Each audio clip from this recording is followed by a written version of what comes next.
My name is Elizabeth Ajongo. I do refugee housing advocacy program here at Restoring Dignity. I work with tenants and landlords, and I work with refugees and immigrants because housing is huge, and housing needs are like ongoing issues. So most of the times I am here to bridge the gap. Secondhand smoke or the third-hand smoke, there is no joke about it, no mercy.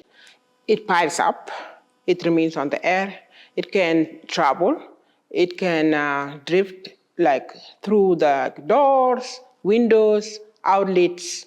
It can just remain there and it can make people sick.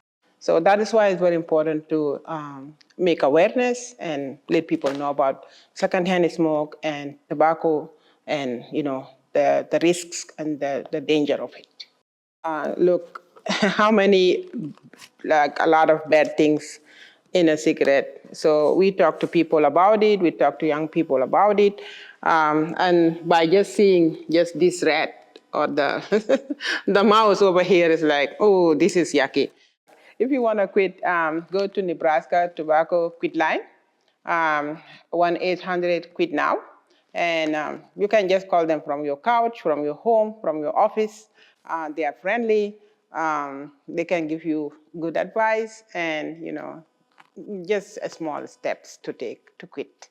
Yeah, so quit now. Yeah.